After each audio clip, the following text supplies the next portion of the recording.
સ્વાગત છે।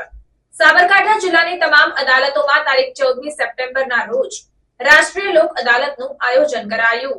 રાષ્ટ્રીય કાનૂની સેવા સત્તા મંડળના આદેશ અનુસાર સમગ્ર ભારતમાં તારીખ 14 સપ્ટેમ્બર 2024ના રોજ વર્ષ 2024ની ત્રીજી રાષ્ટ્રીય લોક અદાલતનું આયોજન કરવામાં આવ્યું હતું, જેના ભાગરૂપે નામદાર ગુજરાત રાજ્ય કાનૂની સેવા સત્તા મંડળ અમદાવાદના માર્ગદર્શન હેઠળ સાબરકાંઠા જિલ્લાની તમામ અદાલતોમાં જિલ્લા કાનૂની સેવા સત્તા મંડળના અધ્યક્ષ અને મુખ્ય જિલ્લા ન્યાયાધીશ કે.આર. રબારી તથા સચિવ પી.કે. ગઢવીની અધ્યક્ષતામાં સાબરકાંઠા જિલ્લામાં રાષ્ટ્રીય લોક અદાલતનું આયોજન કરાયું હતું, જેમાં સાબરકાંઠા જિલ્લાના હિંમતનગર તથા તાલુકા કોર્ટના બાર એસોસિએશનના પ્રમુખ તેમજ વકીલો, પક્ષકારો, અદાલતમાં ફરજ બજાવતા કર્મચારી મિત્રો સહભાગી થઈને લોક અદાલતને સફળ બનાવી હતી।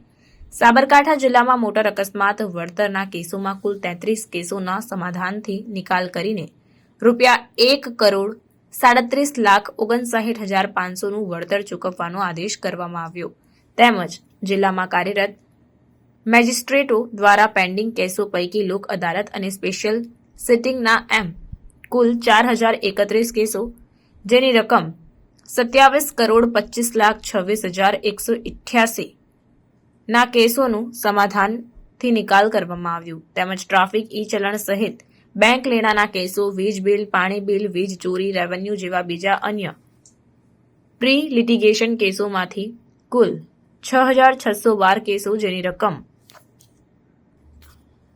₹6,62,84,423ના કેસોનું સુખદ સમાધાનથી નિકાલ કરવામાં આવ્યો, એમ જિલ્લા કાનૂની સેવા સત્તા મંડળ સાબરકાંઠા હિંમતનગરની એક અખબારી યાદીમાં જણાવવામાં આવ્યું। રિપોર્ટર મિનેશભાઈ વ્યાસ, તલોદ।